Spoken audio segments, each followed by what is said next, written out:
যদি আমার অদৃষ্টে লেখা থাকে যে আমি মানুষ খুন করব, যদি অদৃষ্টে লেখা থাকে আর খুন করি, কাকে দোষ দেব? আল্লাহকে দোষ দেব। যদি আমার অদৃষ্টে লেখা থাকে আমি অমুসলিম হব, অমুসলিম হলাম, কাকে দোষ দেব? আল্লাহকে। তাহলে আমি দোজখে যাব কেন? ভাই, আমরা কদর অর্থাৎ অদৃষ্টে বিশ্বাস করব, কিন্তু মানুষ এটাকে বুঝতে ভুল করে যে এই অদৃষ্ট কি। আর যেমন ধরেন, একটা উদাহরণ দিচ্ছি, ধরেন একটা ক্লাস, সেখানে 100 জন ছাত্র আছে, আর বছরের শেষ দিকে ফাইনাল পরীক্ষার আগে টিচার বললেন তুমি হবে ফার্স্ট ক্লাস ফার্স্ট, তুমি পাবে সেকেন্ড। হ্যালো ফ্রেন্ডস, আপনারা কি জানেন ডক্টর জাকির নায়েক জলজান্ত একটা কম্পিউটার। তার দিমাগে এত কিছু ভরা আছে যেটা কম্পিউটার লোড করে সামলাতে পারে না, সেই জিনিসটা ডক্টর জাকির নায়েক দিমাগে আছে। উনি পাবলিক যা প্রশ্ন করে তার প্রশ্নের উত্তর দিতে খুব সহজভাবে দিয়ে দেয়, কিন্তু পাবলিক প্রশ্ন করতে ওনাকে ভয় করে। তো আগে দেখে নেব প্রশ্নগুলো কী করছে আর কীভাবে উত্তর দিচ্ছে, সুন্দরভাবে উত্তর দিচ্ছে, আমরা আগে দেখে নেব। যদি আমার অদৃষ্টে লেখা থাকে যে আমি মানুষ খুন করব, যদি অদৃষ্টে লেখা থাকে আর খুন করি, কাকে দোষ দেব? আল্লাহকে দোষ দেব। যদি আমার অদৃষ্টে লেখা থাকে আমি অমুসলিম হব, অমুসলিম হলাম, কাকে দোষ দেব? আল্লাহকে। তাহলে আমি দোজখে যাব কেন? ভাই, আমরা কদর অর্থাৎ অদৃষ্টে বিশ্বাস করব, কিন্তু মানুষ এটাকে বুঝতে ভুল করে যে এই অদৃষ্ট কি। আর যেমন ধরেন, একটা উদাহরণ দিচ্ছি, ধরেন একটা ক্লাস, সেখানে 100 জন ছাত্র আছে, আর বছরের শেষ দিকে যদি আমার অদৃষ্টে লেখা থাকে যে আমি মানুষ খুন করব, যদি অদৃষ্টে লেখা থাকে আর খুন করি, কাকে দোষ দেব? আল্লাহকে দোষ দেব। যদি আমার অদৃষ্টে লেখা থাকে আমি অমুসলিম হব, অমুসলিম হলাম, কাকে দোষ দেব? আল্লাহকে। তাহলে আমি দোজখে যাব কেন? ভাই, আমরা কদর অর্থাৎ অদৃষ্টে বিশ্বাস করব, কিন্তু মানুষ এটাকে বুঝতে ভুল করে যে এই অদৃষ্ট কি। আর যেমন ধরেন, একটা উদাহরণ দিচ্ছি, ধরেন একটা ক্লাস, সেখানে 100 জন ছাত্র আছে, আর বছরের শেষ দিকে ফাইনাল পরীক্ষার আগে টিচার বললেন তুমি হবে ফার্স্ট ক্লাস ফার্স্ট, তুমি পাবে সেকেন্ড ক্লাস, আর তুমি ফেল করবে। তারপর ফাইনাল পরীক্ষা হলো, পরীক্ষা শেষ, রেজাল্ট বের হলো, প্রথম জন ফার্স্ট ক্লাস ফার্স্ট হলো, পরের জন সেকেন্ড ক্লাস, আপনি ফেল করলেন। উদাহরণ দিচ্ছি, কিছু মনে করবেন না। এখন আমি আপনাকে প্রশ্ন করি, যে ছেলেটা ফেল করেছে, যে ছাত্রটা ফেল করেছে, সে কি টিচারকে বলবে যেহেতু আপনি বলেছিলেন সেজন্য ফেল করেছি? আপনি কি টিচারকে দোষ দেবেন? না।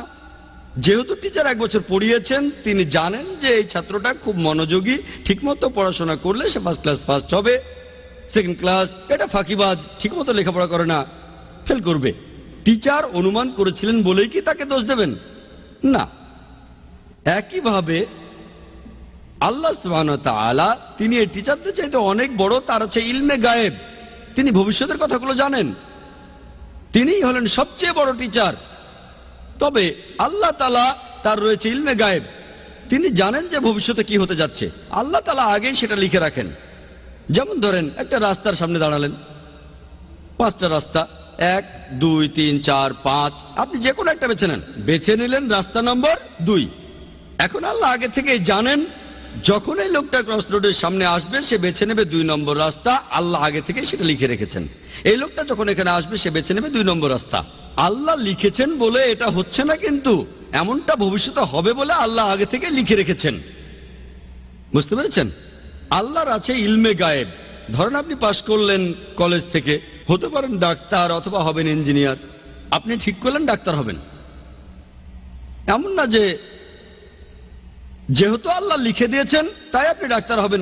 আল্লাহ জানেন কলেজ থেকে পাশ করার পর আপনি ডাক্তার বা ইঞ্জিনিয়ার হতে পারেন, আপনি সব সাবজেক্টে ভালো নম্বর পেয়েছেন, পিসিবিএম, ফিজিক্স, কেমিস্ট্রি, বায়োলজি আর ম্যাথ, ভালো নম্বর, আপনি ঠিক করলেন ডাক্তার হবেন। আল্লাহ জানেন আপনার চয়েস দুটো, আপনি ডাক্তার হবেন, তাই আল্লাহ লিখে রেখেছেন আপনি ডাক্তার হবেন। তারপর যখন আপনি উপার্জন করবেন, আপনি 1000 টাকা কামাতে পারেন সৎভাবে, অথবা আপনি টাকা চুরি করতে পারেন, আপনি তখন চুরি করলেন। আল্লাহ জানেন যখন এই লোক বড় হবে তখন সে টাকা কামাতে পারে সৎভাবে বা চুরি করে, সে তখন চুরি করবে। আপনি যে চুরি করবেন সেটা আল্লাহ জানেন। আপনার বয়স যখন 25 বছর হবে তখন আপনি চুরি করবেন, আল্লাহ আগে থেকে জানেন, তাই লিখে রেখেছেন। আল্লাহ লিখেছেন বলে আপনি চুরি করছেন এমন না। যেহেতু আপনি চুরি করবেন তাই আল্লাহ লিখে রেখেছেন, বুঝতে পেরেছেন? তাহলে অদৃষ্ট হচ্ছে যেটা আল্লাহ তাআলা লিখে রেখেছেন। কিছু জিনিস ফিক্সড, কে কখন জন্মাবে ইত্যাদি, তবে বাকি জিনিসগুলো এমন না, আপনি ঠিক করবেন। সেজন্য আল্লামা ইকবাল বলেছেন, খুদ কো কার ইতনা বুলন্দ কিয়া তাকদীর কে পহলে আল্লাহ আপনি বান্দে সে খুদ পুছে বাতা দে রাজা কিয়া है। অর্থাৎ নিজেকে এতটাই মহান বানাও যে অদৃষ্ট লেখার আগে আল্লাহ নিজে জিজ্ঞাসা করবেন তার বান্দাদের যে তোমার ইচ্ছা কি। এটা একটা শায়েরি। তাই আমাদের কাজগুলোর দায় আমাদের, সব দায় আমাদের। কেউ যদি বলে আমি পাপ করেছি, কাকে দোষ দেবেন? তাকে দোষ দেবেন। আল্লাহ আমাদের সুযোগ দিয়েছেন, এই যে নির্দেশনা, এটা মানুন, মেনে চললে ভালো, না মানলে দায় আপনার। একইভাবে কোনো অমুসলিম, সে যে মুসলিম না, দোষটা কার? আমাদের নবীজি মুহাম্মদ সাল্লাল্লাহু আলাইহি ওয়াসাল্লাম বলেছেন, প্রত্যেক শিশুই দীনুল ফিতর নিয়ে জন্মায়। সবাই জন্মায় মুসলিম হয়ে। মুসলিম মানে যে আল্লাহর কাছে নিজের ইচ্ছাকে সমর্পণ করে। প্রত্যেক শিশুর জন্মের পর তার হার্টবিট আল্লাহর কথা বলে, তার শ্বাস প্রশ্বাস আল্লাহর কথা বলে, তার চিন্তা ভাবনাও আল্লাহর কথা বলে। পরবর্তীতে যেটা হয় তাকে প্রভাবিত করে তার গুরুজনেরা, তার বাবা মা। তখন সে মূর্তি পূজা শুরু করে, সে আগুনের পূজা শুরু করে, তারপর সে অমুসলিম হয়ে যায়। তাই যখন কোনো অমুসলিম ইসলাম গ্রহণ করে, সঠিক শব্দটা কনভার্ট না, এটা হচ্ছে রিভার্ট। প্রত্যেক মানুষ জন্মায় মুসলিম হয়ে, ভুল পথে যাওয়ার পরে সে ফিরে আসে, তাই সঠিক শব্দটা হলো রিভার্ট।